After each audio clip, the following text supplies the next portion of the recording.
美军驻菲基地白建了吗？菲律宾不允许驻菲美军攻击中国，对此我们应该怎么看？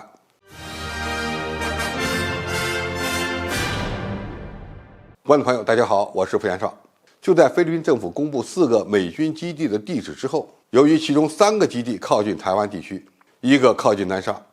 被认为是完全针对中国的，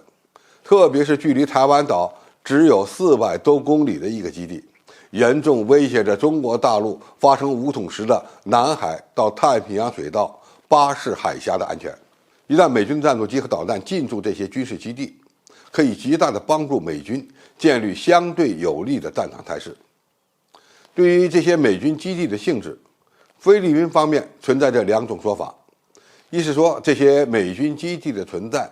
不但能给菲律宾增加财政收入，还能帮助菲律宾国内的救灾；二是美军基地的增加是菲律宾在南海对抗中国的需要，但是并没有支持美军使用菲律宾的基地介入台海冲突。针对这个敏感的问题，菲律宾总统马克思表示，美国可进入的军事基地不会被用于任何进攻行动，并强调以华盛顿的安排旨在增强菲律宾的防御能力。马克思近日告诉记者，中国的反应并不令人意外，但这些基地的存在只是为了在菲方需要的时候能够帮助菲律宾。中国不必担心，因为菲律宾不会与美军并肩作战。马克思发表上述言论之际，菲律宾和美国即将举行有史以来规模最大的联合军事演习。此次军演将首次在海上进行实弹射击。如果我们仅从法律的角度来看，菲律宾与美国签订的加强防务合作协议，允许美军进入菲律宾基地进行联合训练，预先部署设施和建设跑道、燃料储存和军用房屋等设施，但它不是永久性的存在。也就是说，菲律宾可能还真的没有与中国对抗的想法。那么，马克思说的或许是真心话，当然就要看你从哪个角度来理解了。首先，菲律宾并没有意愿介入台海问题，与中国打仗的想法也不存在。这个呢，不需要怀疑。道理很简单，以菲律宾的军事实力，如果帮助美军干涉台海事务，那么下场会非常悲惨。因为美国人可以跑，但中国却是菲律宾搬不走的邻居。第二，菲律宾想让美军增加军事存在，就是要抱美国的大腿，是为了与中国在南海较量的需要。菲律宾增加美军基地有2个直接的动力，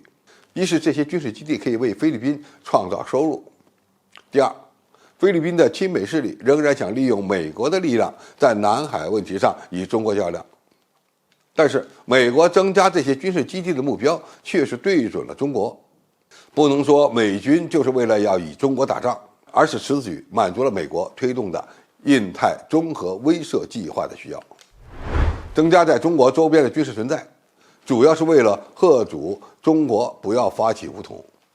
并且为搅动南海局势创造条件，也就是给菲律宾等南海周边国家挑衅中国以信心。第三，只要将美军请到菲律宾，一旦发生战争，很可能会出现不可控的局面。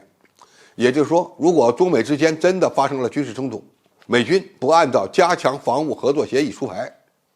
而是将美军的基地启用为战争基地，那么基于菲律宾政府缺少独立自主性，可能就没有太好的办法来阻止了。在这种情况下，菲律宾就会被美军裹挟着介入台海军事冲突，或者是中美之间的军事较量。总体而言，就算菲律宾政府增加美军的军事基地，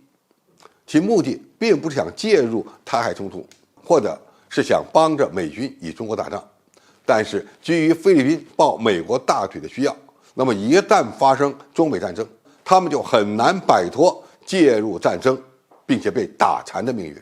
我们对此要有清醒的认识，菲律宾政府对此更需要有清醒的认识。好，今天评述就到这里，谢谢大家收看，我们下期再见。